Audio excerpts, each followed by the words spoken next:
그러면 이제 우리가 이해를 할 거는 좌표계예요. 좌표계는 조금 전에 여러분들한테 얘기를 했듯이 직각좌표계, 그리고 원통좌표계, 그리고 구좌표계라고 하는 게 있어요. 그리고 여러분들은 여기에 간단하게 이렇게 실험 모델이 있어요. 보통 이렇게 하는 거를 사고 실험 모델이라고 하는데, 여러분들은 머릿속 공간에서, 머릿속 실험실 공간에서 여러분들의 합당한, 여러분들이 한번 생각을 해봐요. 직각좌표계도 한번 만들어보고, 그리고 원통좌표계도 만들어보고, 그리고 구좌표계도 만들어봐요. 지금 구좌표계는 원래는 이게 이렇게 되어 있는 구예요. 여기가 이렇게 구예요. 그 중에 그래서 좀 이따 설명을 위해서 1분만을 이렇게 놓은 거예요. 자, 그러면 먼저 여러분들은 저기까지 한번 머릿속으로 한번 생각들을 한번 해보세요. 머릿속으로 상상할 수가 있어요. 근데 여기서 정말로 중요한 건 원인을 알아야 돼요. 원인을. 그러니까 다시 말해서 전기장 같은 걸 논할 때, 점전화 같은 걸 논하게 되면은 얘가 어떻게 되겠어요? 얘가 전기력선 자체를 그 구형 형태를 만들겠죠. 물론 여기도 마찬가지예요. 무한도선 같은 거를 다뤄서 전화 문제를 다룰 때 얘가 어떻게 전기장을 만드니? 라고 한다면 틀림없이 원통의 형태로 퍼져나가게 될 거예요. 그러면 이런 식으로 머릿속으로 도대체 무엇 때문에 한다라고 하는 걸 머릿속으로 상상할 수가 있어야 돼요. 그러니까 장이 물질의 배열에 따라서 어떻게 움직이나 하는 걸 먼저 상상할 수가 있어야 돼요. 자, 그리고 나서 우리는 직각좌표계, 원통좌표계, 구좌표계에서 처음에 무엇부터 알아볼 거냐면 이 좌표계의 범위부터 알아볼 거예요. 좌표계의 범위를 알아보고, 그리고 여기에다가 임의로 이렇게 위치 벡터를 그렸다고 했을 때 이 위치 벡터를 도대체 어떻게 표현할 수 있나 하는 거에 대해서 알아볼 거예요. 그리고 또 하나 어떤 걸 알아봐야 되냐면 이 위치 벡터를 표현했으면 이 위치 벡터의 크기를 알아봐야 돼요. 그래서 이 벡터의 크기는 도대체 어떻게 표현하나 하는 거에 대해서 먼저 알아볼 거예요. 자, 그러면 여러분들은 직각좌표계 요소하고 각 요소의 범위가 어디까지 될까 하는 거에 대해서 먼저 머릿속으로 상상들을 한번 해보세요. 지금부터 한번 해보세요. 직각좌표계라고 하는 거는 우리가 어떻게 도입을 할 수가 있냐면 이렇게 하겠죠. X축, Y축, Z축으로 논할 수가 있겠죠. 조금 아까 나왔던 데카르트 사고대로 여러분들도 한번 데카르트처럼 침대에 누워서 또는 지금 이렇게 앉은 자리에서 천장을 한번 봐요. 그럼 거기에 틀림없이 좌표축이 보여요. X축, Y축, Z축이라고 하는, 그렇잖아요. 바로 그거예요. 그러면 범위는 어떻게 되겠어요? X축이라고 하는 거는, X축의 범위라고 하는 거는 틀림없이 무한대부터 무한대겠죠. Y축도 무한대부터 무한대, Z축도 무한대부터 무한대까지 이렇게 공간을 확장할 수가 있을 거예요. 그래서 우리가 직각좌표계에서 좌표의 범위를 보게 되면은 요소는 X, Y, Z일 테고 3차원으로 봤을 때, 그리고 여기는 마이너스 무한대에서 플러스 무한대까지 이렇게 범위를 갖게 될 거예요. 여기까지 쉽죠? 금방 이해할 수가 있죠? 자, 그러면 이제 이렇게 직각좌표계를 이해를 했다라고 한다면 여기에서 도대체 무엇을 어떻게 한다라고 하는 걸 이해를 했을 거니까 여러분들이 이쪽으로 와서 원통좌표계는 그러면 어떻게 정의를 할 수가 있을까 하는 거를 스스로 한번 생각을 해봐요. 여기에 좌표의 범위에 대해서. 그리고 이거를 하기 전에 여러분들은 하나 원통좌표계의 요소를 알아야 돼요. 요소라고 하는 건 뭐냐면 여기는 직각좌표계일 때는 X, Y, Z겠죠. 근데 여기서는 어떻게 정의가 되는 거냐면 먼저 여러분들은 여러분들이 직접 한번 몸으로 만들어 봐요. 그럼 이렇게 될 수가 있어요. 나를 가운데 중심, 축을 중심으로 내가 이만큼 원통을 만들고 싶은 만큼 거리를 정했어요. 얘는 여기 축부터 시작해서 이 끝까지. 그러면 이거를 우리가 일반적으로 뭐를 쓰냐면 로로 써요. 이 길이를 중심 축부터 원통의 끝 표면까지 거리를 로로 써요.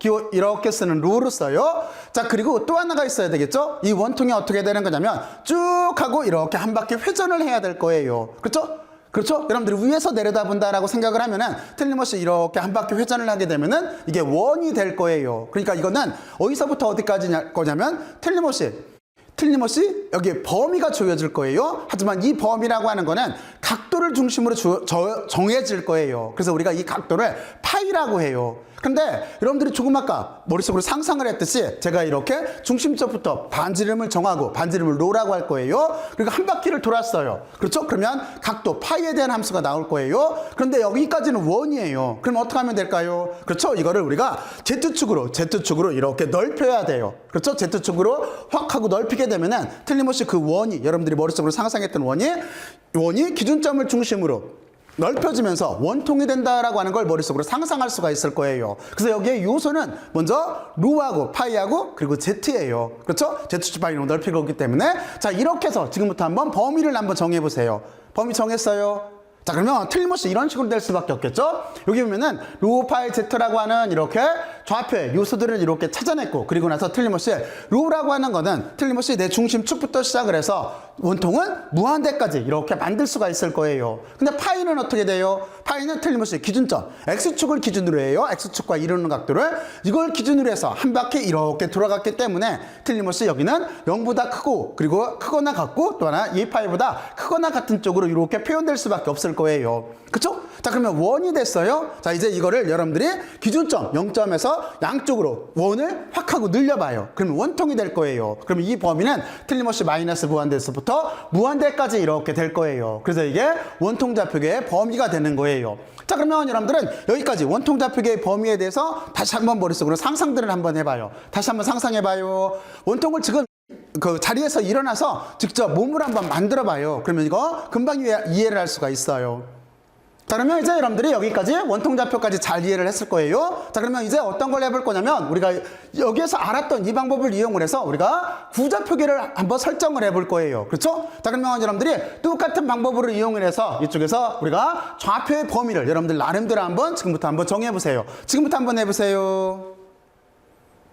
해봤어요? 잘 만들어져요? 자, 그러면 이것도 우리가 직접 몸으로 직접 해보면 쉬워요. 그러니까 여러분들도 다시 한번 말하지만 자리에 그냥 있지를 말고 직접 일어나서 한번 여러분들 몸으로 여기에 있는 구를 한번 만들어 봐요. 그러면 절대로 안 잊어먹게 돼 있어요. 먼저 제일 첫 번째 뭐가 필요하겠어요? 그렇죠? 구의 반지름이 필요하겠죠? 그래서 여기 중심축을 중심으로 해서 끝단까지 그냥 구의 표면까지 거기까지 반지름을 이쪽에서 우리가 원통을 할 때는 로를 썼어요. 로를 썼는데 저는 이 로와 이쪽을 구별하기 위해서 어떻게 할 거냐면은 일반적으로 전자기하기에서는 R이라고 하는 기호를 써요.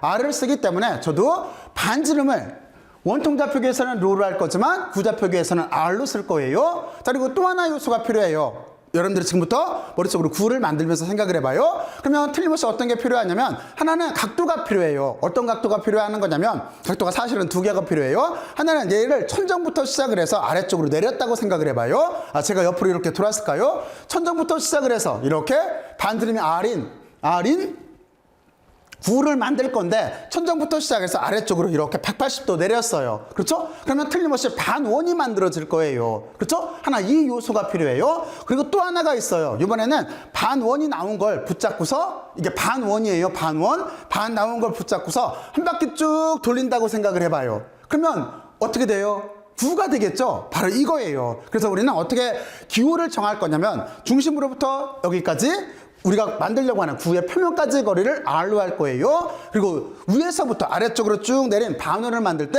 이거를 각도를 세타라고 놓을 거예요. 그리고 우리가 붙잡고서 한 바퀴 쌩 돌렸어요. 그러면 전체 아마 표면을 쓸고 가면서 구 모양이 나올 텐데 이 각도를 파이라고 할 거예요. 그렇죠? 파이는 여기서 했던 파이와 똑같아요. 자, 그러면 여러분들은 이렇게 R 세타 파이로 여기에 있는 구좌표계를 만들 수 있다라고 하는 건 이해를 했을 거라고 생각을 하고, 자, 그러면 지금부터 시작해서 여기도 똑같이 범위를 한번 정해봐요. 범위는 어떻게 될까요?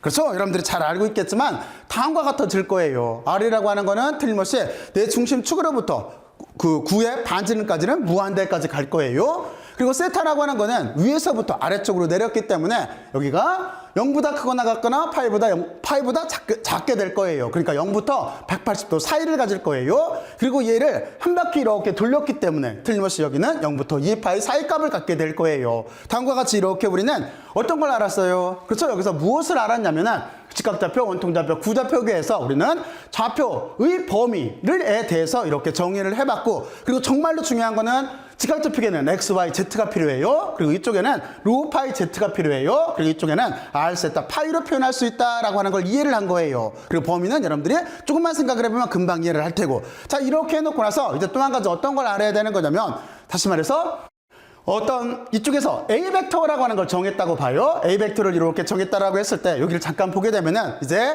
A 벡터의 표시 방법에 대해서 생각을 해봐야 돼요. 그러니까 여기서 A 벡터라고 하는 거는 원점부터 요 끝단까지 이렇게 벡터를 만든 거예요. 그러니까 쉽게 말해서 우리가 벡터를 공부할 때 저런 벡터를 위치 벡터라고 하는 거잖아요. 위치 벡터를 그렸다고 했을 때 그 위치 벡터 표시 방법에 대해서 알아야 돼요. 그래서 이 표시 방법은 여기 보면은 두 가지로 표시를 했어요. 어떻게 표시를 한 거냐면 처음에 위쪽으로 이렇게 쓴 거는 요즘도 이렇게 쓰기도 하는데 이거는 이제 우리가 행렬 표기법으로 만든 거예요. 행렬 표기법으로. 근데 이렇게 쓰게 되면은 처음에는 잘 안 보여요. 여기가 크기만 있어서 잘 눈에 안 보여요. 얘는 벡터인데 이렇게 쓰게 되면은 잘 구별이 안 가기 때문에 저는 어떻게 할 거냐면 일단 여러분들이 잘 알고 있는 대로 제가 벡터 표기법에서 또 하나 설명한 대로 이렇게 단위 벡터와 크기, 단위 벡터와 크기, 단위 벡터와 크기로 표현을 할 거예요. 그럼 정리하면 이렇게 되겠죠. 우리는 원점부터 우리가 관찰하려고 하는 점까지 이렇게 벡터를 그렸어요. 이런 벡터를 위치 벡터라고 해요. 그리고 그 벡터를 지금 A 벡터라고, A라고 하는 건 아무 의미가 없어요. 그냥 A 벡터라고 정했어요. 그리고 그 표기법을 알고 싶은 거예요. 그랬을 때 위쪽처럼 이렇게 행렬식 표기법, 이거는 그냥 약속이에요. 약속. 이렇게 쓸 수도 있지만 저는 앞으로 당분간 어떻게 할 거냐면 여러분들한테 설명했듯이 단위 벡터와 크기로서 표현을 할 거예요. 그러면 단위 벡터는 지금 어떻게 쓸 거냐면 X, Y, Z라고 하는 세 개의 축이 있기 때문에 이걸 구별하기 위해서, 그리고 여기 요소가 X, Y, Z로 되어져 있기 때문에 X 방향의 단위 벡터를 AX하고 벡터를 붙일 거예요. 얘가 단위 벡터예요. Y 방향도 AY 한 다음에 벡터를 붙일 거예요. 단위 벡터예요. 그리고 여기는 AZ 한 다음에 벡터를 붙일 거예요. 이게 단위 벡터예요. 그리고 단위 벡터는 다시 한번 얘기하지만 크기가 1인 벡터인 거죠. 크기가 1이고 어떻게 되는 거예요? 그렇죠? 축에 대응하는 방향 성분을 갖는 거죠. 여러분들이 이걸 먼저 이해를 하고 있고, 그리고 앞에 있는 거는 이렇게 돼 있는 단위 벡터에 정사형을 시켰을 때 크기인 거예요. 그거를 우리는 어떻게 쓸 거냐면 X방향의 크기, Y방향의 크기, Z방향의 크기로 이렇게 표현할 수가 있어요. 여러분들이 많이 해봤던 거예요. 자, 그러면 똑같은 방법에 의해서 여러분들은 여기에서 어떤 걸 쓸 수가 있어요? 원통좌표계에서도 A 벡터라고 하는 거, 요전부터 이렇게 벡터를 정했다라고 했을 때 A 벡터라고 하는 위치 벡터에 그 표시법에 대해서 이해를 해야 되겠죠? 자, 그러면 여기는 어떻게 표시해야 될까요? 여러분들이 지금부터 한번 잠깐 먼저들 한번 해보세요. 지금부터 한번 해보세요. 해봤어요? 자, 그러면 여기는 단위 벡터가 어떻게 되겠어요? 로 파이 Z꼴로 나오겠죠? 단위 벡터가 로 파이 Z꼴로 나와요. 여기를 조금만 신경 써서 여러분들이 생각해보면 여기도 금방 정할 수가 있어요. 물론 여기도 이렇게 쓴 거는 어떤 거냐면 이거는 일단 우리가 행렬식 표기법으로 쓴 거예요. 근데 저쪽에서 설명한 것처럼 우리는 당분간 이렇게 표현을 할 거예요. 그리고 여기 단위 벡터 표기법에 대해서 잊어먹고 있으면 안 돼요. 우리는 어떻게 할 거냐면 지금 A 벡터이기 때문에 여기 A에 소문자 A에 로로 쓴 게 지금 로 방향의 단위 벡터가 되는 거예요. 그럼 여러분들은 여기서 로 방향이라고 하는 걸 하나 신경 써야 돼요. 로 방향은 어떤 방향일까요? 아까도 말했지만 반지름의 방향이에요. 만약에 여기에는 제가 지금 쓰고 있는 여기에 이게 보드마커가 있어요. 이 빨간 색깔 보드마커가 있어요. 보드마커를 단위 벡터라고 한다면 여기에는 A의 로라고 하는 단위 벡터의 방향은 지금 여기 그 중심축으로부터 반지름까지가 로였기 때문에 이 방향이 되는 거예요. 물론 여러분들이 이쪽에서도 생각해 봐야 돼요. X축 방향의 단위 벡터라고 하는 자체는 지금 X축 방향이 이쪽이기 때문에 단위 벡터는 지금 이 X축 방향으로 있는 거예요. 입체적으로 잘 보일지 모르겠네. 실제적으로는 지금 이 면을 뚫고 나오겠죠. 뚫고 나오는 방향으로 있을 거예요. 만약에 이렇게 육면체가 있다라고 생각을 한다면, 그렇죠? 육면체가 생각을 한다면 여기가 Z축, 여기가 지금 Y축, 그리고 이쪽이 지금 뭐냐면 그 X축이에요. 그러니까 단위 벡터는 X축에 대한 벡터는 이쪽이겠죠? 그리고 여기에 있는 Y축에 대한 단위 벡터는 이렇게 되는 거예요. 그리고 방향은 어느 쪽이냐면 숫자가 증가하는 방향이에요. Z축에 대한 단위 벡터는 어떻게 되겠어요? 지금 요 점을 기준으로 본다면 이렇게 되겠죠? 그렇죠? 이 위쪽이겠죠? 숫자가 증가하는 방향으로 이렇게 잡을 거니까 그것처럼 여러분들은 이쪽으로 봐서 단위 벡터의 방향을 두어나면 여기는 A로라고 하는 건 지금 이 방향이에요. 중심쪽부터 그 반지름을 로로 정했기 때문에. 그리고 여기에 보면은 A 파이 방향이라고 하는 게 있어요. 파이라고 하는 자체는 글자를 이렇게 쓸 때 표기법 때문에 그런데 이렇게 파이를 쓰나 여러분들이 조금만 양해를 해주고 봐요. 이렇게 파이를 쓰나 똑같아요. 지금 여기에 있는 파이나 여기에 있는 파이나 같은 파이라고 생각을 해줘요. 자, 그러고 나서 여기를 이렇게 쓸 때 우리는 어떻게 할 거냐면 얘는 지금 A의 파이 방향의 단위 벡터라고 하는 거는 어느 방향이겠어요? 지금 제가 조금 아까 여기에서 이렇게 돌아가는 방향을 여기는 파이로 잡았죠. 그렇기 때문에 지금 파이는 로는 이 방향이지만 파이는 지금 이쪽 방향이에요. 직각 방향이에요. 그리고 플러스와 마이너스를 결정을 해야 되는데 이거는 반시계 방향으로 이렇게 돌아가는 방향이 여기에 있는 파이 방향이 되는 거예요. 이거죠? 플러스 방향을 잡아줘야 돼요. 그 대신 반시계 방향을 플러스, 시계 방향을 마이너스로 잡아요. 그 방향이에요. 자, 그리고 Z 방향은 어디겠어요? Z방향은 우리가 이걸 이렇게 늘렸죠? 그러니까 Z방향은 지금 이렇게 보면은 위쪽 방향이에요. Z축 방향이에요. 그리고 숫자가 증가하는 방향이 여기에는 Z축 방향이에요. 바로 그걸 고려를 해서 나머지는 여기에다가 A의 로 방향의 크기, 그리고 A의 파이 방향의 크기, 그리고 A의 Z 방향의 크기를 이렇게 놓은 거예요. 그리고 다시 한번 말하지만 기호는 양해점해져요.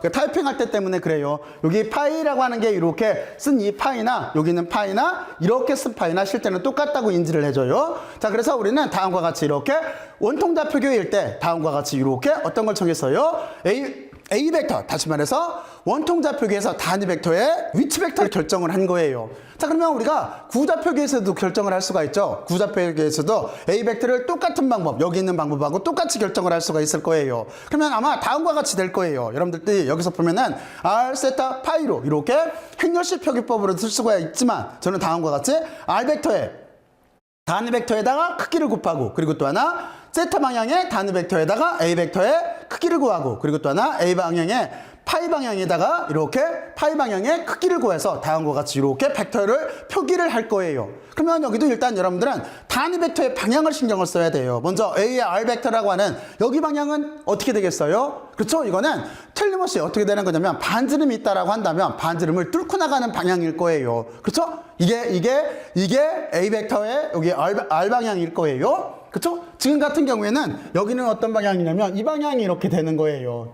여기에서는. 자, 그러면 여기에서 보게 되면 그러면 세타 방향은 어떻게 되는 거예요? 세타 방향이라고 하는 거는 아까 어떻게 했냐면 위에서부터 아래쪽으로 이렇게 내렸죠? 그렇죠? 바로 그러기 때문에 얘는 지금 제가 손으로 하면은 여기는 세타 방향이라고 하는 건 이렇게 잡고 이쪽으로 이렇게 변해 나가는 게 이게 세타 방향이 될 거예요. 이렇게 되는 게.